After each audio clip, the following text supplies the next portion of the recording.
கர்த்தர் நல்லவர். ஆமென். ஆண்டவராகிய இயேசு கிறிஸ்துவின் நாமத்தினால உங்கள் யாவருக்கும் எங்கள் அன்பின் வாழ்த்துக்களை சொல்லுகிறோம். கர்த்தர் நம்ம ஒரு சிலரா இருந்தாலும் அவர் நன்மையினால நிரப்பி இருக்கிறார். ஆமென். ஏன்னா கர்த்தரை தேடுகிறவர்களுக்கு ஒரு நன்மையும் குறைவுபடாது.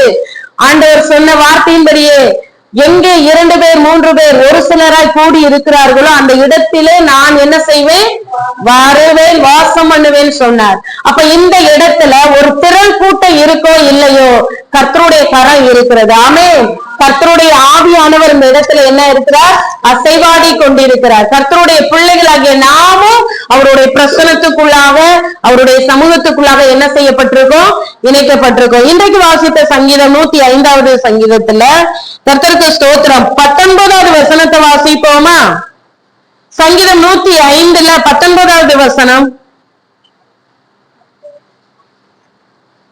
கர்த்தர் சொன்ன வார்த்தை நிறைவேறும் அளவும் அவருடைய வசனம் அவனை புடமிட்டது. உற்சாகமா இருக்கீங்களா? கர்த்தருடைய வார்த்தை, கர்த்தர் சொன்ன வார்த்தை நிறைவேறும் அளவு அவருடைய வசனம் அவனை புடமிட்டது. இந்த வார்த்தை யாருக்காக எழுதப்பட்டது? யாருடைய வாழ்க்கையில நிறைவேறினது? யோசேப்புடைய வாழ்க்கையில. யோசேப்பு யார் அப்படின்னு பாத்தீங்கன்னா தேவ தரிசனம் உள்ள ஒரு தேவ மனுஷன். யோசேப்பு யாரு? தேவ தரிசனம் பெற்ற ஒரு தேவ மனுஷன். அவருடைய வாழ்க்கையில அவரை கொண்டு தேவன் செய்ய நினைக்கிற காரியங்களை யோசேப்பு கிட்ட சொப்பனத்தின் மூலமாய் தேவன் அதை வெளிப்படுத்தினார். ஆமெனா இல்லையா? அல்லேலூயா. அவர் வெளிப்படுத்தின வார்த்தைகளை, தரிசனங்களை தன் பெற்றோரிடத்திலும் தன் சகோதரரிடத்திலும் யோசேப்பு பகிர்ந்து கொள்ளும் பொழுது அந்த தரிசனத்தை தன் தகப்பனால தன் சகோதரர்களால ஏற்றுக்கொள்ளவே அவங்க ஏற்றுக்கொள்ளலைங்கிறதற்காக தேவன் சொன்னதை மாற்றி அமைப்பாரா? சொன்னதை மாற்றுவாரா? அல்லது நிறைவேற்றாமல் போயிருவாரா? ஐயோ, யோசேப்புக்கு நான் வெளிப்படுத்தின சொப்பனத்தை நிறைவேற்றுவதற்குரிய அந்த இடத்துல யோசேப்பு இல்ல. அவனுக்கு பிள்ளை, அவனுடைய பெற்றோர், அவனுடைய சகோதரர்கள் அவனுக்கு எதிர்ப்பா நிக்கிறாங்க. இவன் சிறு வயதா இருக்கானே, இவனுக்கிட்ட போய் நம்ம சொல்லிட்டோமேன்னு சொல்லி தேவன் அந்த தரிசனத்தை மாற்றுவாரா? மாற்ற மாட்டார். அந்த தரிசனம் வெளிப்படுகிற நாட்கள்ல யோசேப்புடைய வயது மிக குறைவு. அந்த தரிசனத்தை நிறைவேற்றுவதற்கு தகுதி இல்லாத ஒரு நிலைமையில தான் யார் இருக்கிறது? யோசேப்பு. தகுதி இல்ல, வயது இல்ல, திறமை இல்ல, உருவாக்கப்படல, அதை செய்யக்கூடிய வயதும் அல்ல. ஆனாலும் கர்த்தர் என்ன செய்கிறார்? யோசேப்போடு கூட பேசுகிறார். யோசேப்போடு கர்த்தர் என்ன பேசினார்? தரிசனத்துல என்னத்தை வெளிப்படுத்தினார்?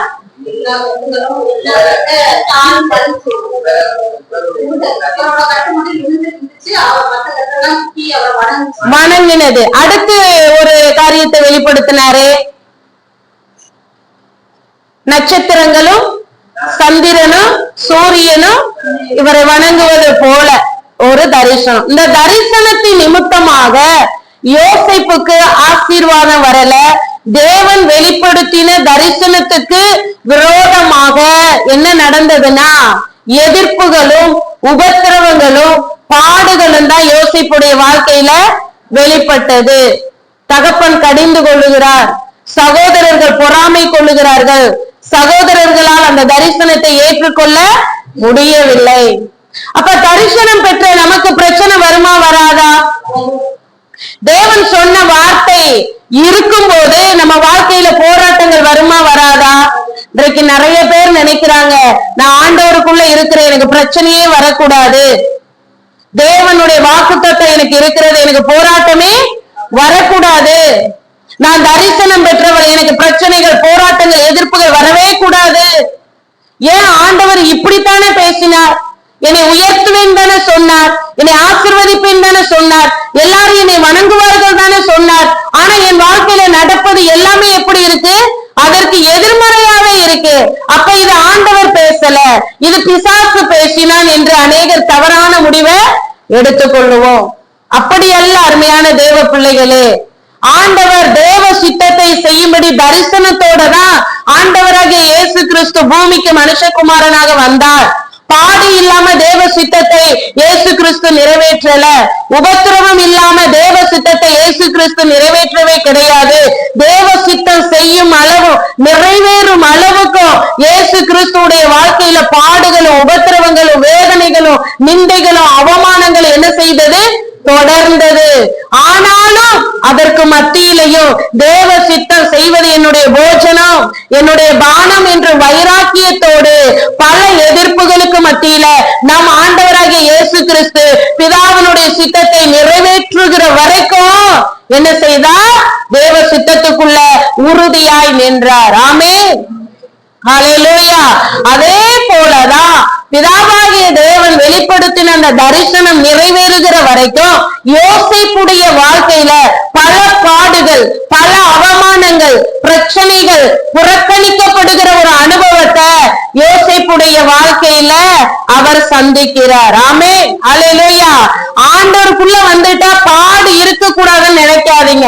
பாடுகள் இருந்தாலும் பரமனுடைய கரம் நம்ம கூட இருக்குதா, படைத்தோருடைய கரம் நம்ம கூட இருக்கிறதா என்பதை நம்ம ஆராய வேண்டும்.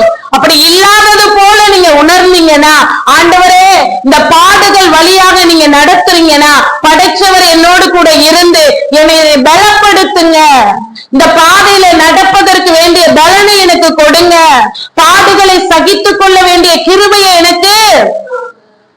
வேதம் தெளிவாய் சொல்லுகிறது, பாடுகள் இல்லாமல் ஆளுகை இல்லை.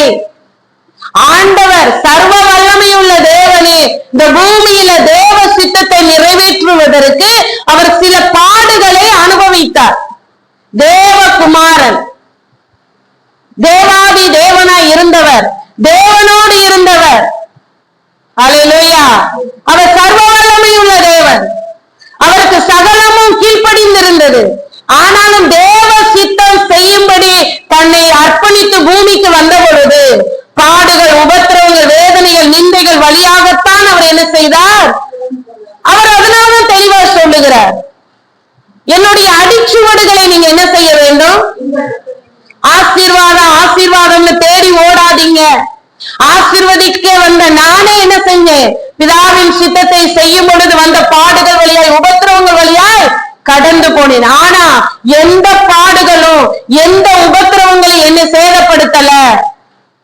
எதுவும் ஆண்டவரை சேதப்படுத்துச்சா? தேவ சித்தத்தை செய்ய விடாதபடிக்கதா தடை செய்ய முடிந்ததா? முடிவு பரியந்தமோ தேவ கரம் அவரோடு கூட இருந்து பிதாவின் சித்தத்தை நிறைவேற்றினது போல யோசேப்புடைய வாழ்க்கையில தேவன் கொடுத்த தரிசனத்தின் நிமித்தமாக சகோதரர்கள் நிந்திக்கிறாங்க, கேலி செய்யறாங்க. இந்த வாரம் சொப்பனக்காரன். இன்னைக்கு நிறைய பேர் நம்மள அப்படிதான் சொல்லிட்டு இருக்காங்க. இது என்ன பைத்திய மாதிரி பேசிக்கிட்டு இருக்கு? ஆண்டவர் பேசியிருக்கிறார், ஆண்டவர் சொல்லி இருக்கிறார். இப்ப நான் சொன்னேன் இல்லையா, ஆண்டவர் எனக்கு என்னென்னலாம் செய்வேன்னு சொன்னார்னு சொன்னேன் இல்லையா? அப்ப மற்றவர்கள் அந்த அனுபவம் இல்லாதவங்க நம்மளை பார்க்கும் பொழுது பைத்தியக்காரர்களை போல பார்க்கலாம். யோசேப்புடைய சகோதரர்கள் தேவன் சொன்ன வார்த்தையை, தேவன் காண்பித்த தரிசனத்தை யோசேப்பு சகோதரர்களிடத்துல தன் தகப்பனிடத்துல சொல்லும் பொழுது அவர்கள் எப்படி பார்த்தார்கள்? யோசிச்சு பாருங்க. ரொம்ப அற்பமா பார்த்தாங்க. நானும் உன்னை வணங்கணுமா? நீ எங்களுக்கு மேல இருப்பியா? இன்றைக்கு நிறைய பேர் அப்படிதான் பார்க்கிறாங்க. இதெல்லாம் ஊழியத்துக்கு வந்திருக்கா? இதோட ஆண்டவர் பேசுறாரா? இதுக்கு ஆண்டவர் வெளிப்படுத்தி இருக்கிறாரா? மனுஷர் பார்க்கிற வண்ணமாய் தேவன் நம்மளே பார்ப்பதே இல்லை. அவருடைய பார்வை நம்ம மேல விலையேறப்பட்டதாய் இருக்கிறது.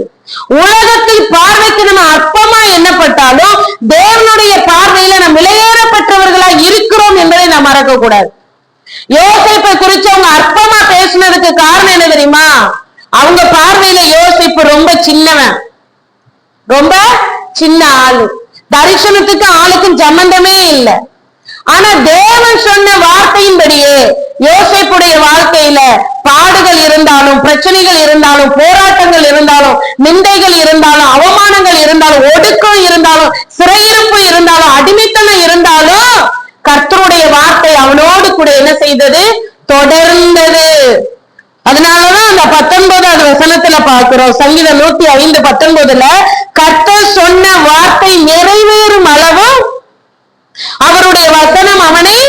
புடமிட்டது.